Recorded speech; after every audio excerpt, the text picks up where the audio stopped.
Welcome to Charged Up Studio Live, where small business owners get charged up for success. Are you a small business owner? Do you find yourself struggling through the many responsibilities that come with the title entrepreneur? Well, we're here for you.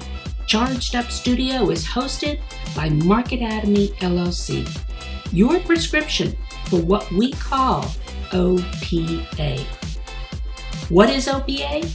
It's when you become so overwhelmed with the confusion that comes with business ownership that you become paralyzed and ultimately avoid doing anything in hopes it will take care of itself, or you put it off till later. Does that sound familiar? I'm your host, Dan Olivo, and each week we bring a business professional eager to charge you up as they talk about the many things that keep you from moving forward with your small business. So are you ready to get charged up for success? Let's hit it. So welcome back to Charged Up Studio, where we bring you insightful conversations with industry leaders and experts. I'm Dan Olivo, your host, and we are kicking off a new month and a new focus called Unleashing Creative Entrepreneurship, Transforming Visions into Reality. This month's content is guaranteed to get those creative juices flowing. We begin this week by taking the concept of connection and communication to a whole new level. Our guest today is Susan Younger with Codebreaker Technologies and their B.A.N.K personality-based system. Imagine being able to pinpoint your client or prospect's personality type in less than 90 seconds. You would know whether you're dealing with an emotional or feely prospect or one that just wants the facts. Would that help you customize your sales approach to meet the prospect or client's needs? Yes. Well, Susan is here with me today to discuss the science behind communicating your vision in a way that resonates with your audience. So welcome, Susan. Dana, it's so great to be with you. I always love having conversations with you about how we can help businesses really engage with the customer they want, and sometimes even with the customer they don't know they want because they've never been able to communicate with them in an easy process before. Well, and we all know, well, you and I know, as well as a lot of our audience, that when you're a small business, okay, it's difficult to face potential prospects or clients without having that confidence that a normal salesperson would have. And when we're small business owners, we know that we have to get out there and sell, but it's difficult because we're afraid of the word no. Yeah, and we take it to heart instead of looking at it as it's a moment in time. Yeah. It's a clue to what isn't working with that person or that prospect's values at this time. And sometimes it's as simple as changing it so that instead of speaking from the values you think are important, you address it from the values that they use in their decision-making process. And that's a key point there that we're going to cover as we move forward. But before we get started, I have a very important question to ask you. Are you ready? I'm ready. Okay. So if you could go back in time and give your young self some solid advice, what advice would you give her, and at what age?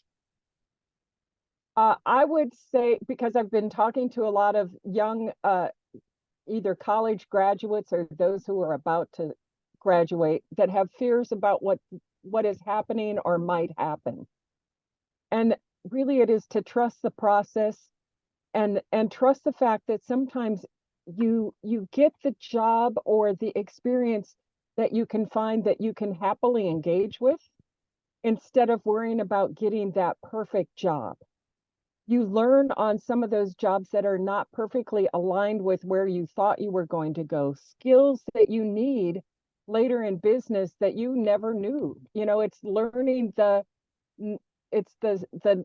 stuff you don't know that you start to learn through a process because you were willing to jump in Right. and take the risk of doing something just to be doing something instead of waiting and pining for that ideal position. And that's true. Today a lot of our young people are growing up with skills development, the hard skills development, and not the soft skills development. And Yes, if they could just learn two things: how to communicate and how to work within teams. If they could absolutely. just learn those two things, they would go a long way in life. So, so true. I will speak for when I first got into working with various teams, it was my willingness to step into things that were not my given task. But if the team needed it, I would step in and fill that need in that moment. It Right, allowed me to learn things that were outside my normal boundaries. And right. it also tested me on things that allowed me to find out, did I want to do that segment of business? Did I need to Yep, leave that for somebody else because it wasn't my drive, even if it was something I was passionate about?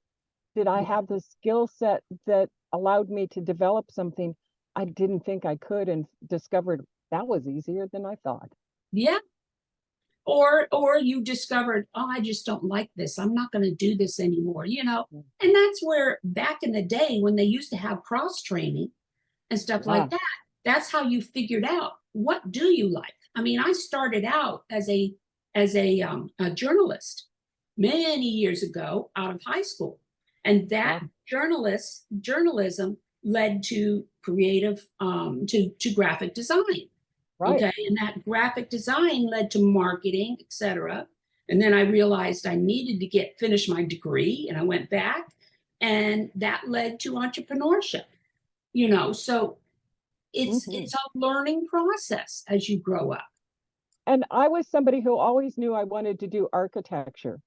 And yet I looked at it different than most of the people I knew that were interested in the shell because I was interested in the internal, creating the space that the people actually lived in. That was always where I knew I wanted to be.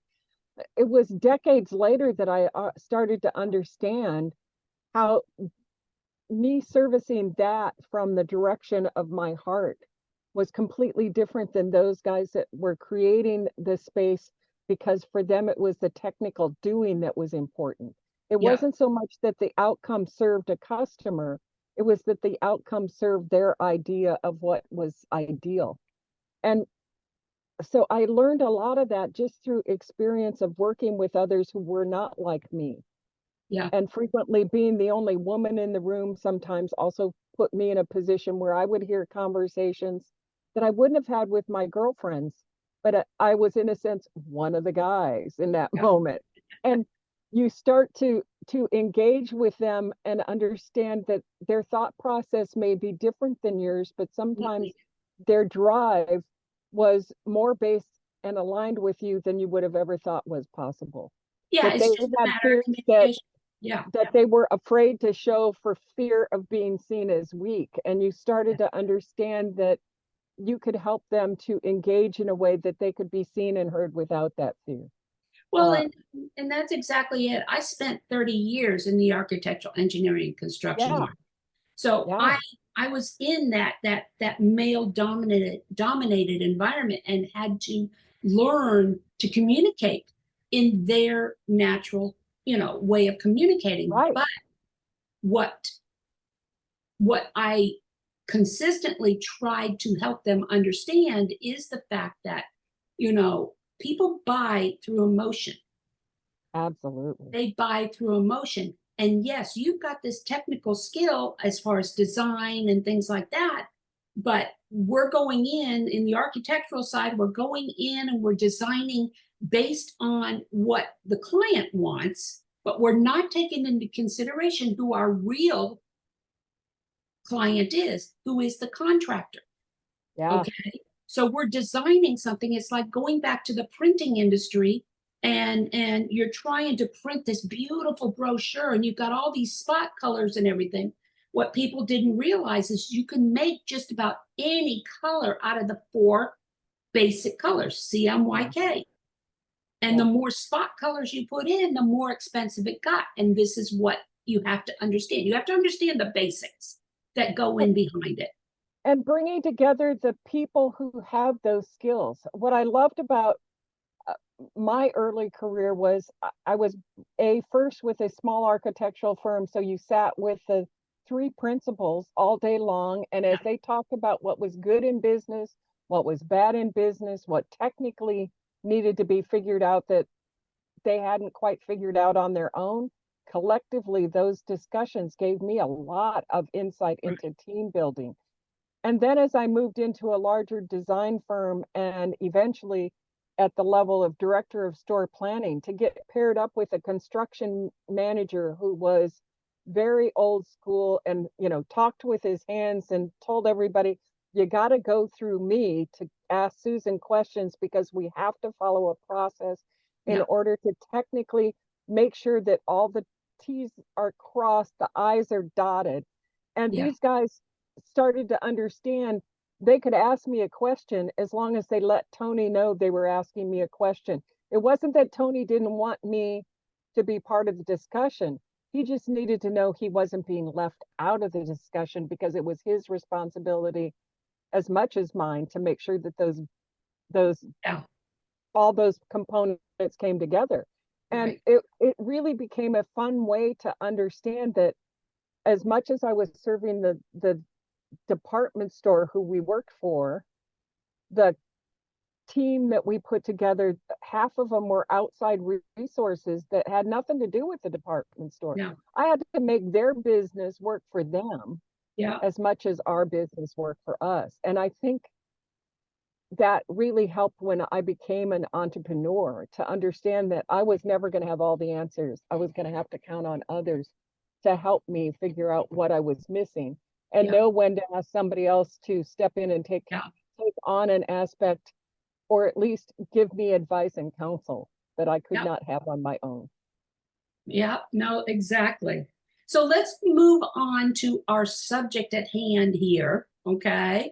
And let's tie in what we've been talking about as far as understanding the customer and understanding who we're talking to in order to not only expedite the process, but also to ensure that we are meeting the requirements that that client is expecting of us or that prospect wants to know.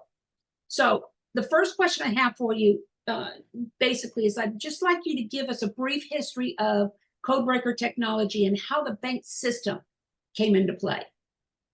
So Sherry Tree is the founder and creator of the program.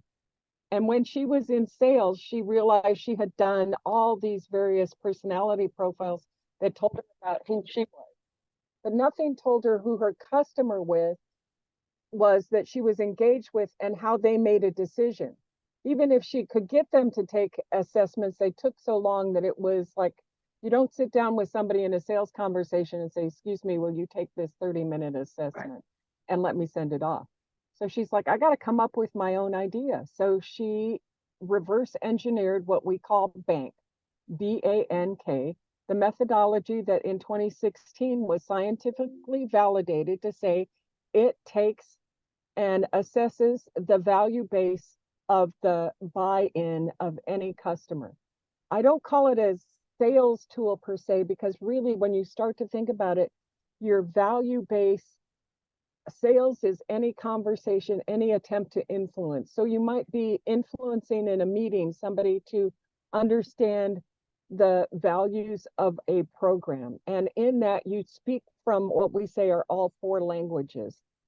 Blueprint being very much the tradition, the process based, eliminating risk, action. How do we make it happen fast? How do we be shining stars when we produce a bottom line that is extraordinary? Nurturing, how do we take care of the community that we're serving and do it from a heart-based, authentic place? And knowledge, where do we have the brilliance to create that whole new concept from A to Z and know that we've done our research and development, we've vetted the issues, we leave no holes in the process.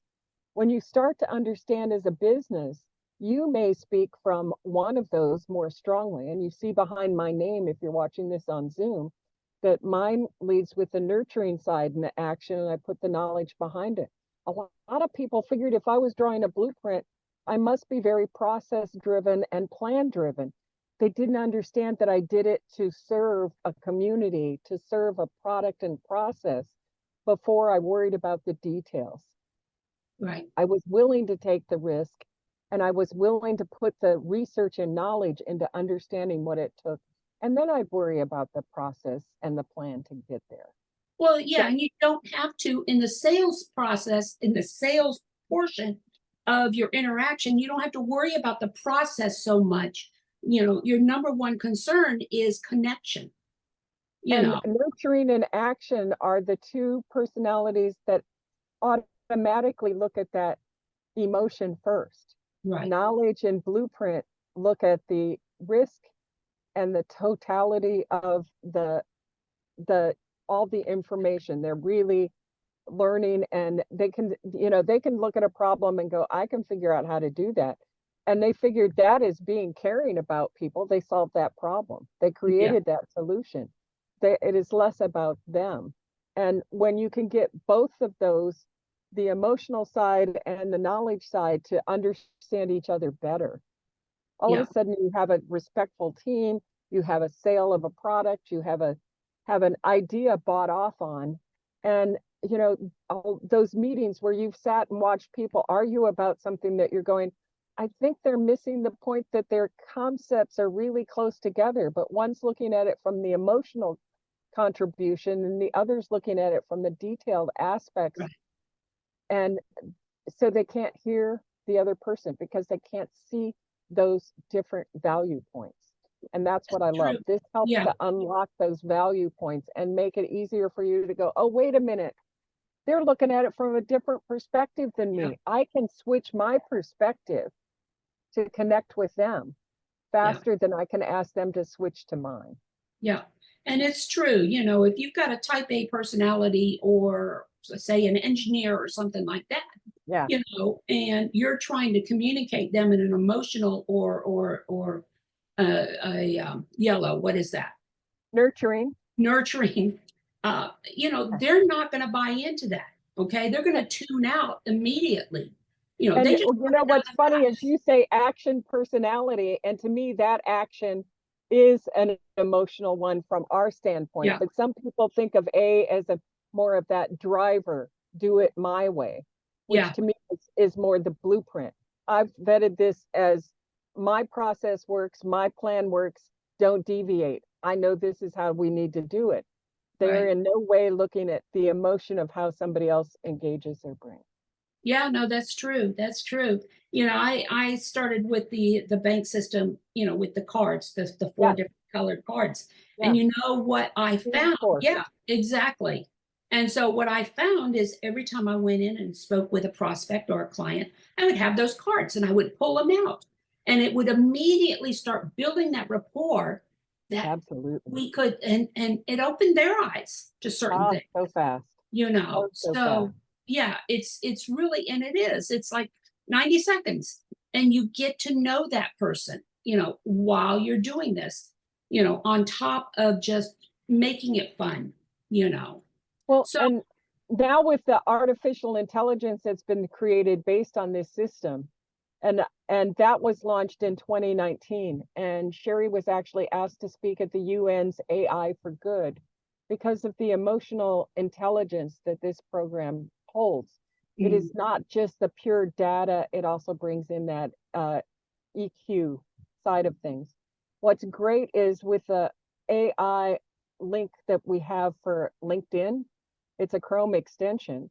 And so you're maybe going to talk to somebody that you have never had a chance to actually have a conversation with. That's true. You can find out if their profile is more strongly directed to one of the codes. Or if it is a fairly balanced nature there, and that gives you some clues on how to begin a conversation. No, that's exactly it. Yeah. No, you're getting ahead of me on the question. I'm sorry. I get so excited and I want to go. So how do you see the bank system benefiting individuals and organizations in terms of improving their communication and building rapport? Well, first, it allows you to see who you are. And then we jokingly say, you can't unlearn this. You start to see it in everybody around you. And as you're standing there, and like you said, if you've got the 4 cards in front of you, somebody starts talking and you go, oh, wait a minute. I see they're talking about values that are blueprint. They're talking about structure and stability. They're talking about minimizing risk. Or you see them going, wait a minute, I need to be the rock star in the room. Didn't you realize the party started when I show up? Yeah. And you start to see that those people need to be treated in a way that responds to who they are. That platinum rule. Don't treat them like I want to be treated. Treat them like they want to be treated.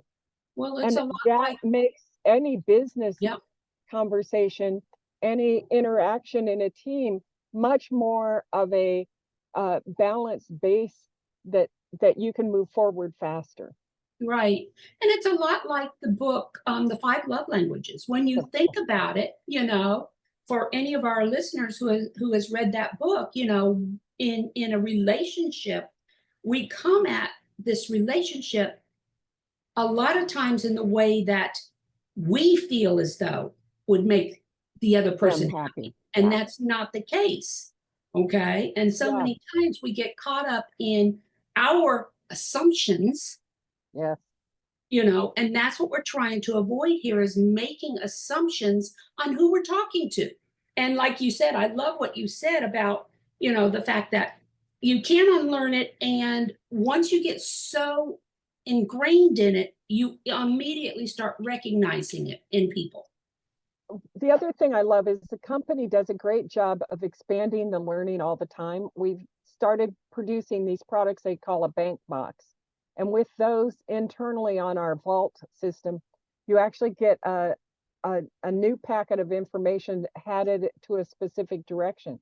So a few months back, they did one on the love languages, and they took the gifts in the love language, and then they broke them apart based on what would a gift for an action be that's different than a gift for a blueprint.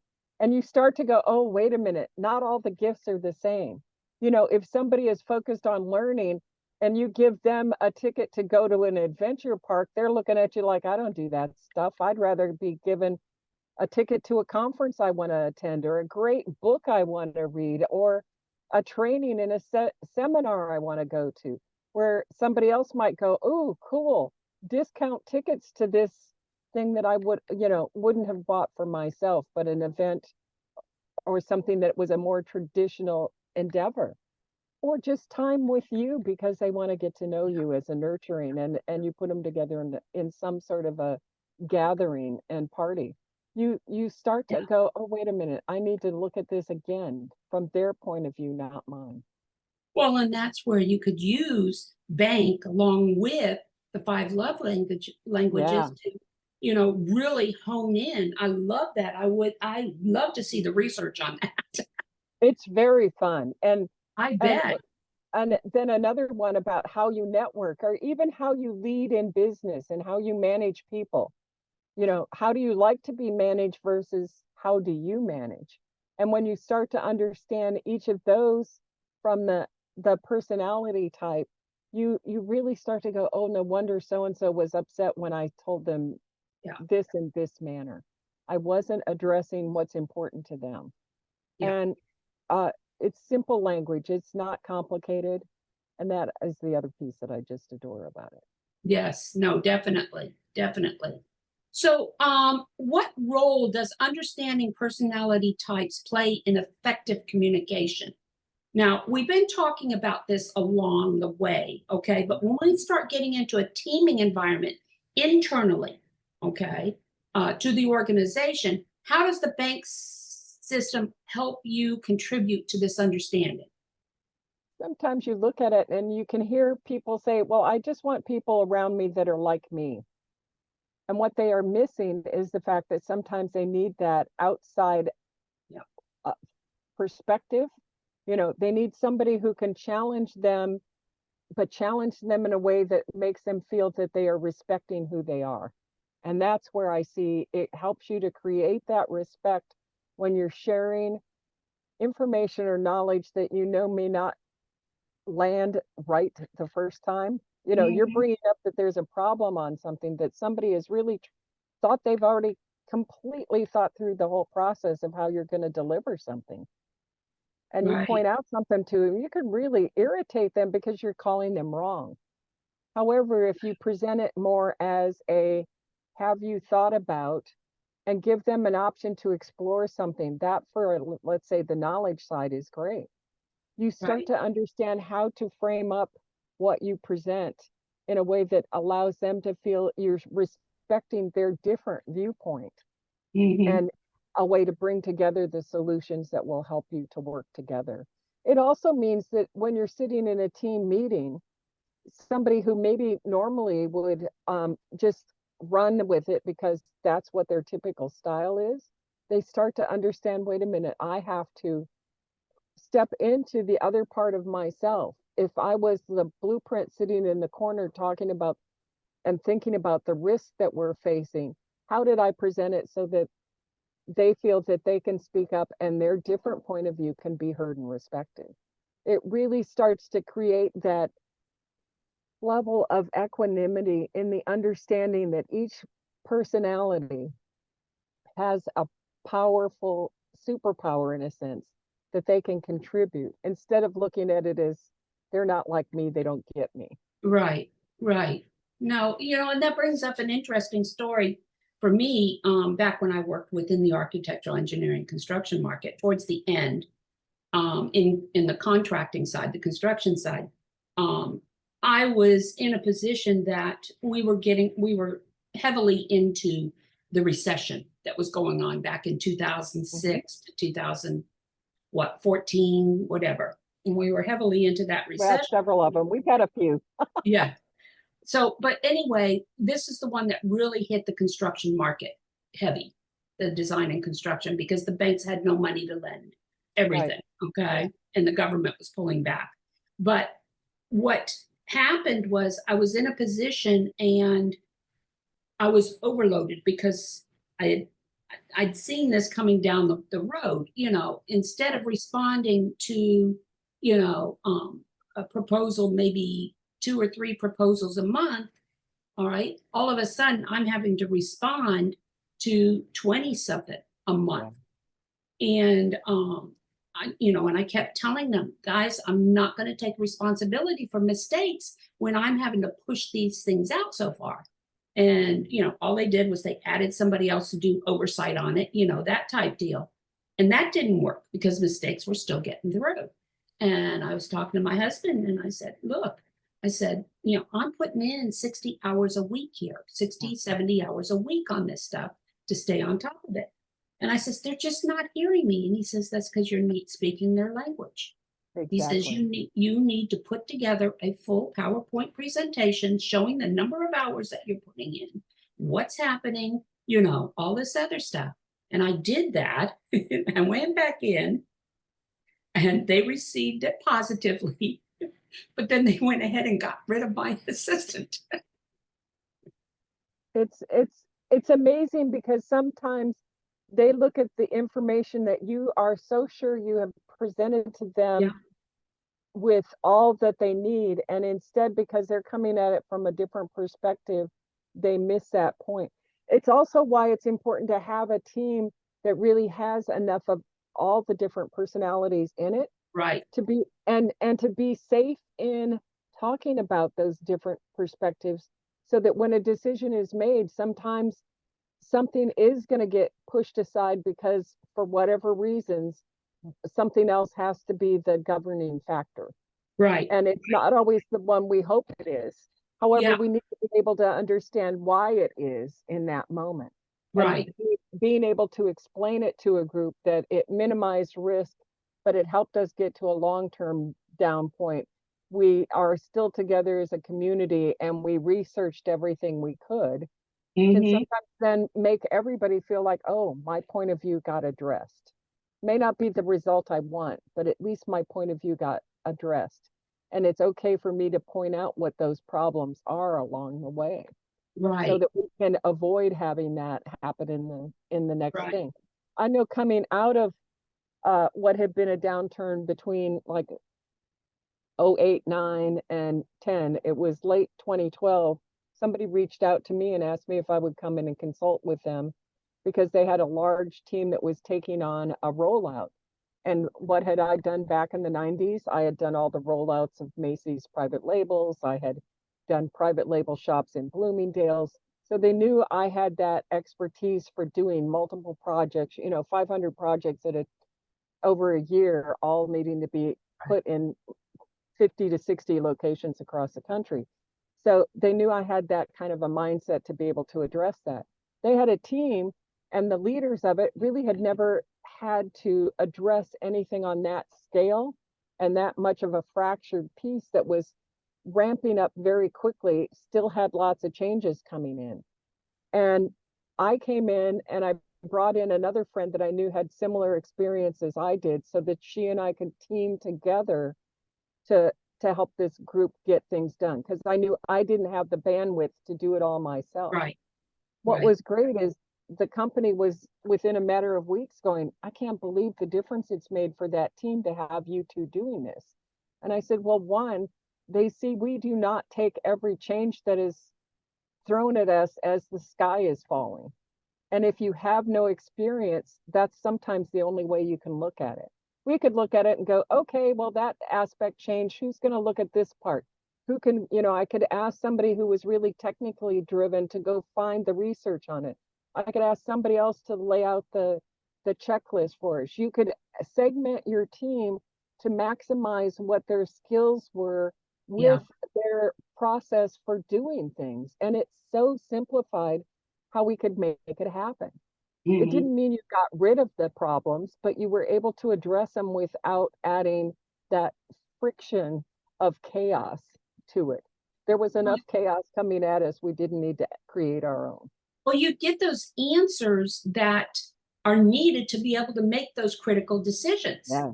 Okay. And if you don't have those answers, you can't make a decision, not Right. an informed decision, So yeah, it's definitely, like I said, I've used this for many years and I've done the Myers-Briggs, I've done them all, as far as that's concerned. But this is the one that I have fun with because I can, and I can't get into my bank system right now. So I can't remember what my strengths are, but if I'm not mistaken, I'm a yellow first. Yes.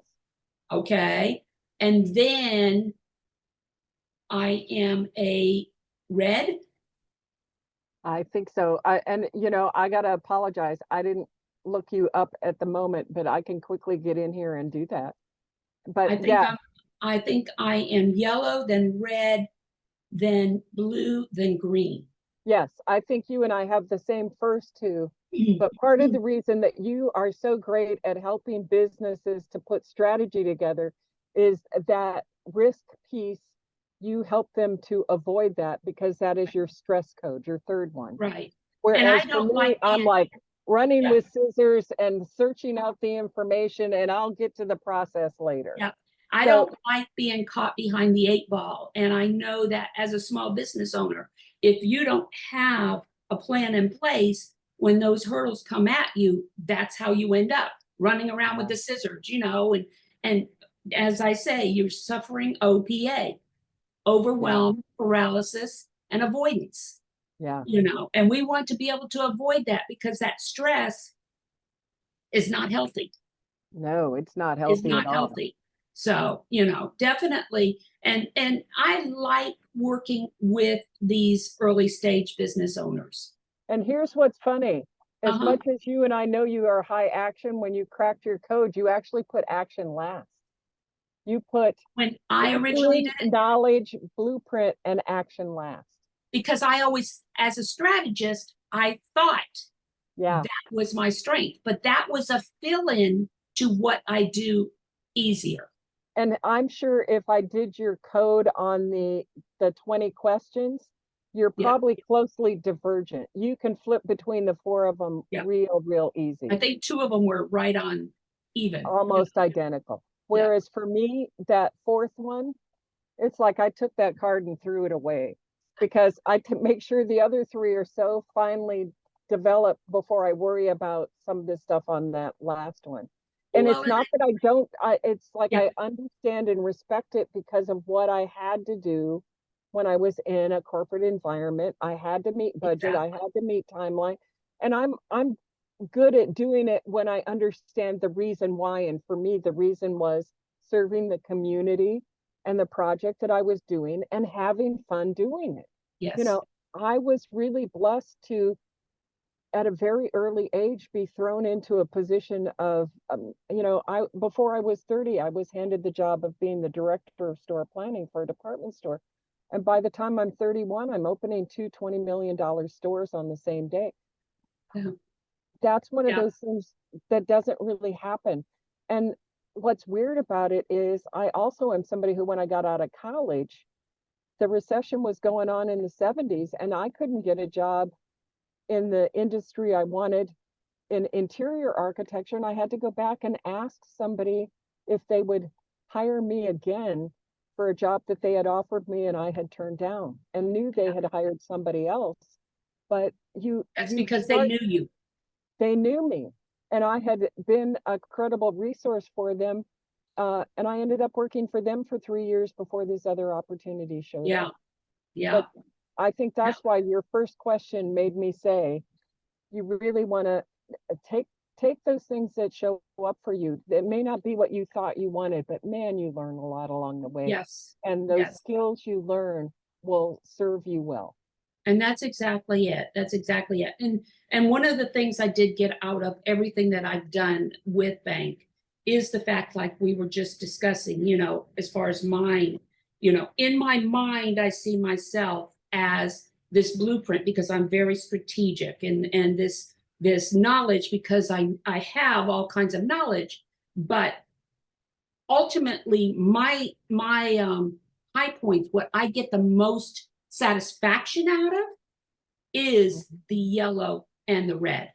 You're taking care of your Yeah. people and seeing that they have success. And that's what gives you a sense of success. That's what brings the passion to the table, Yeah, is what it does. So, absolutely. okay. Absolutely.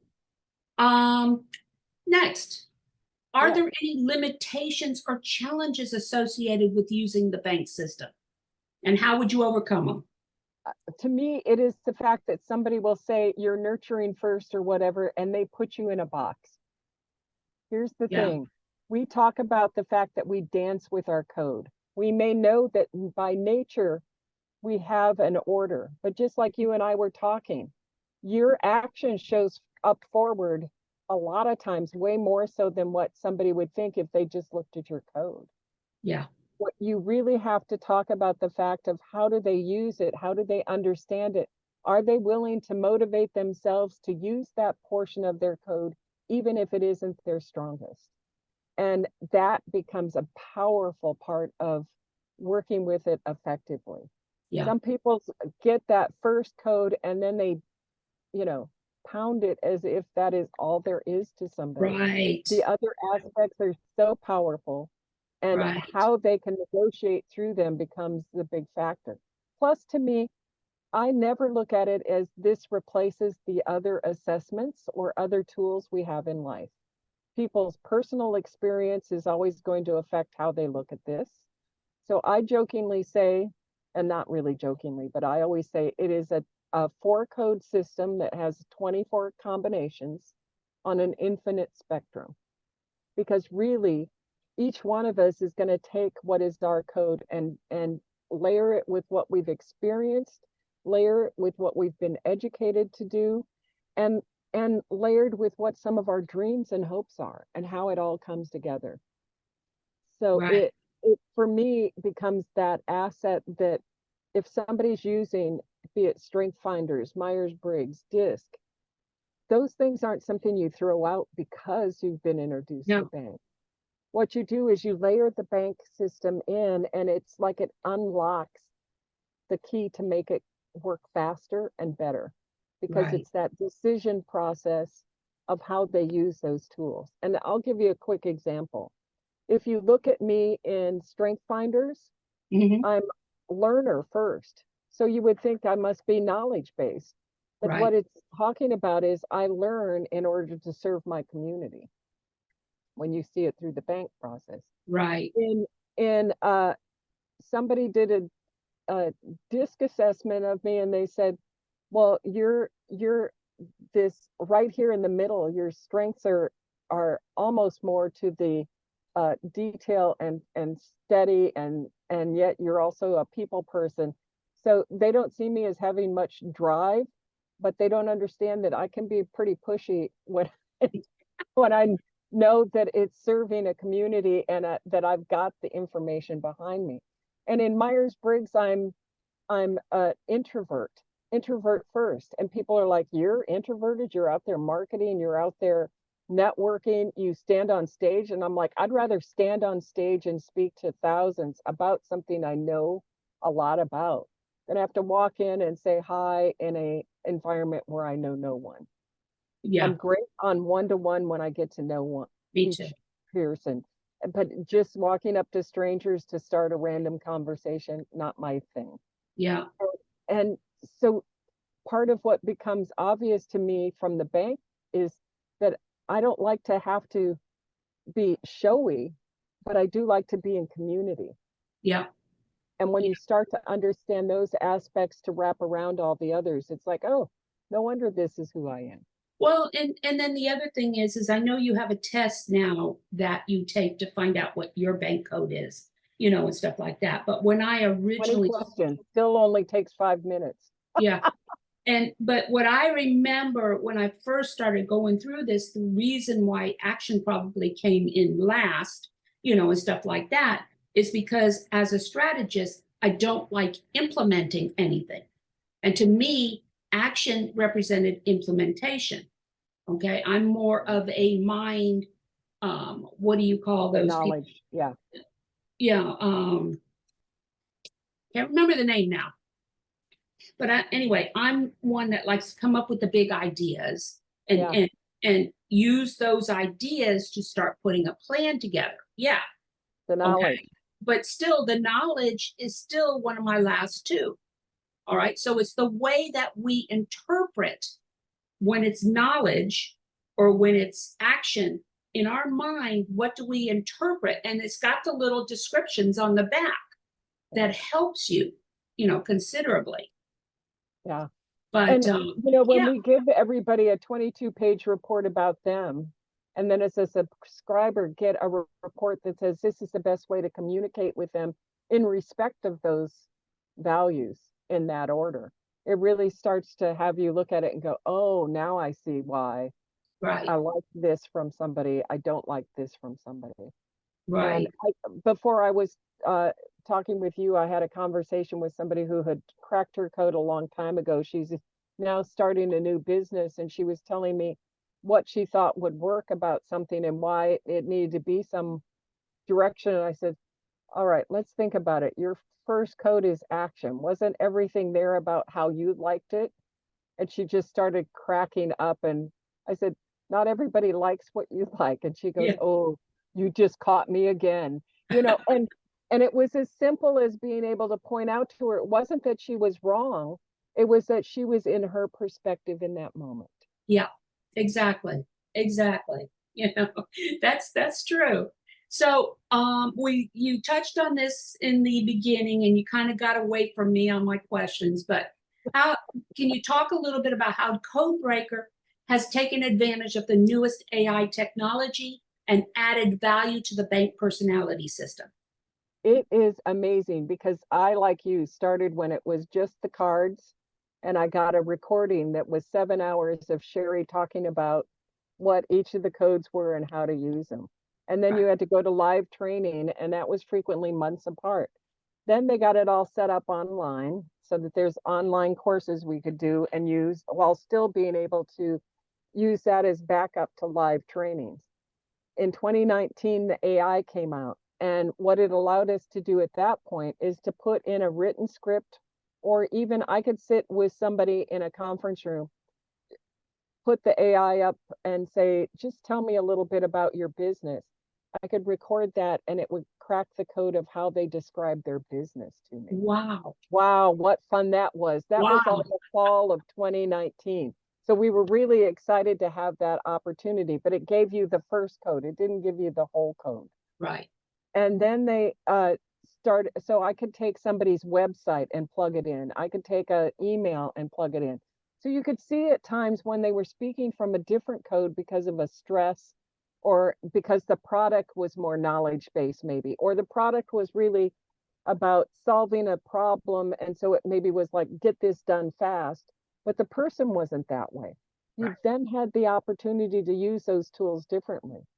Then they came out with the Chrome extension, and that allowed us to track from the LinkedIn, as I said, how somebody presents themselves there. Becomes an interesting conversation about, is that more written to who you want as a customer? Is that more written to who you think is hiring and what you think they are looking for?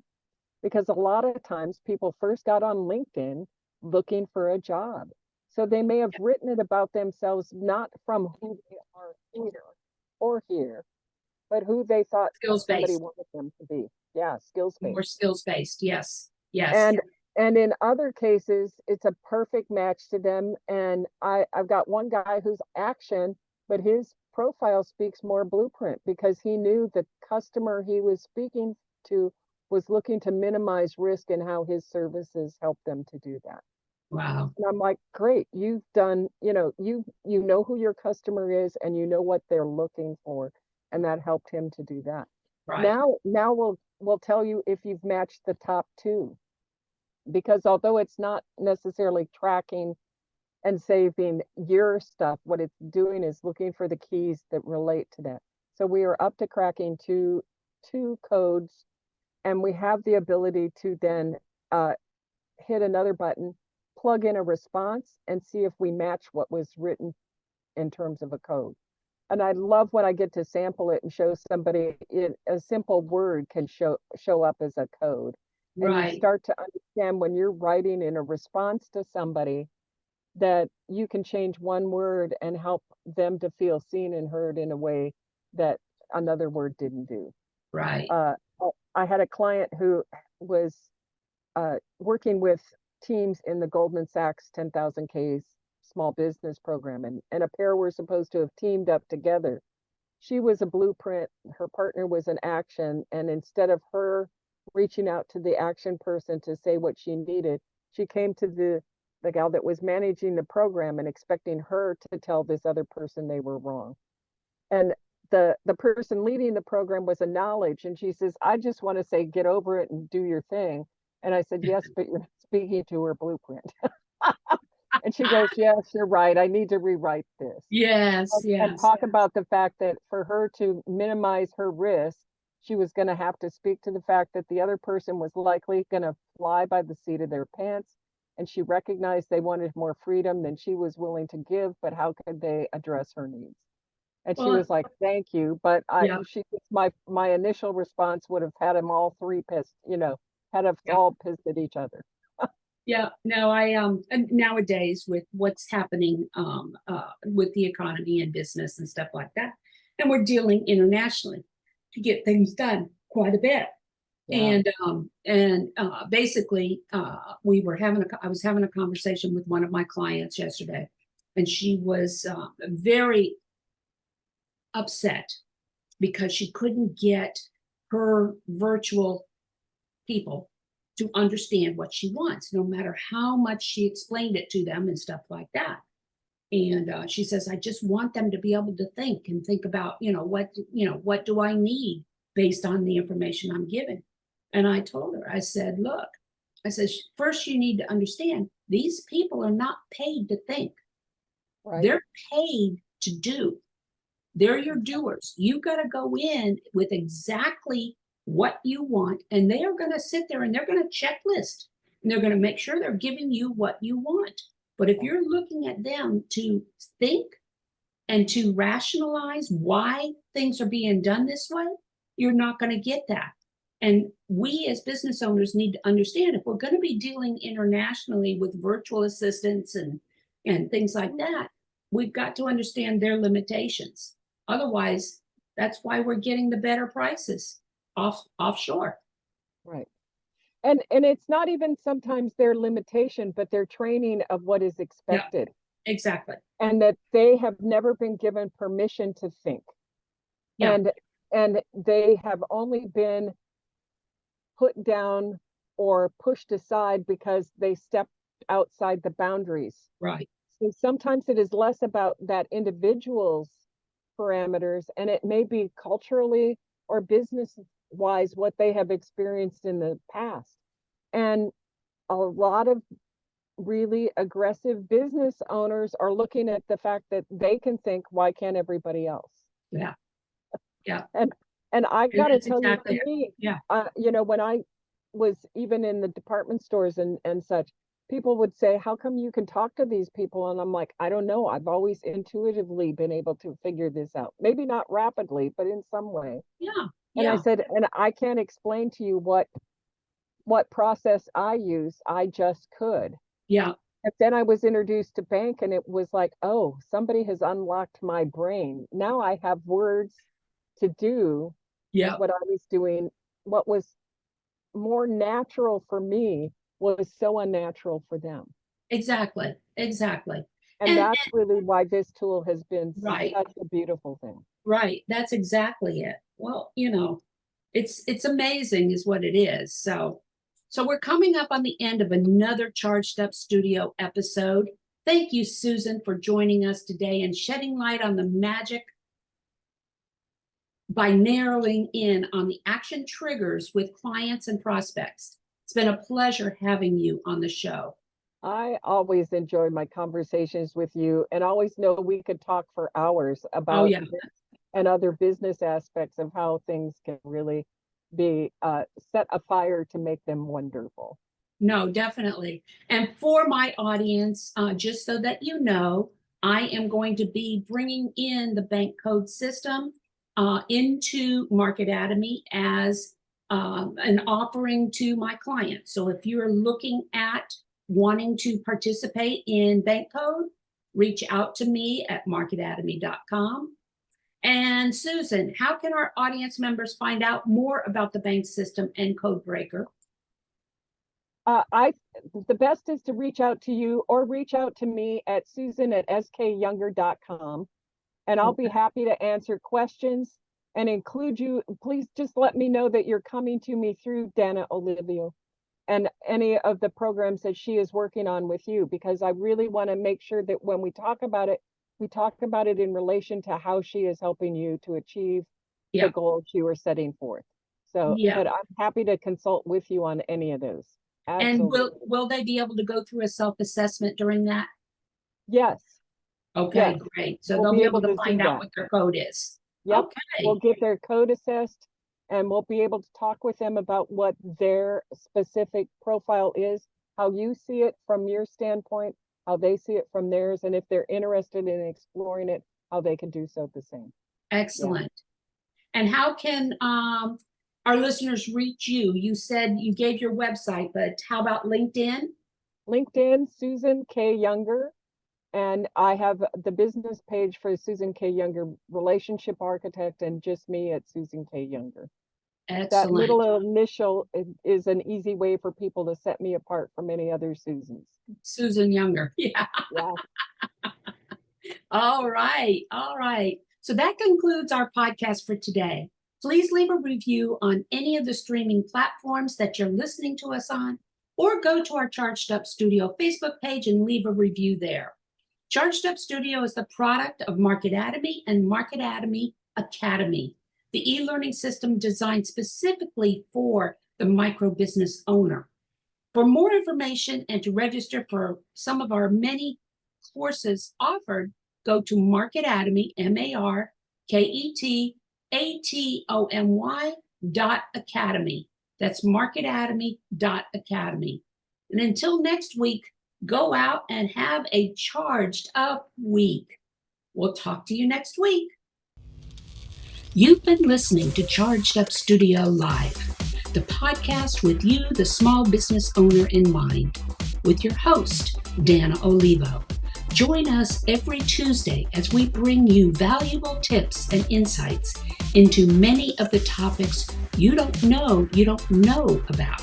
growing a successful business. Please leave us a review on any of the streaming platforms you are listening to, or visit us on the YouTube or Facebook page and leave a review, or subscribe so you don't miss another episode. You can also support us through Patreon by visiting our website, chargedupstudio.live, and click on the Patreon link. Until next week, go out and have a charged up week.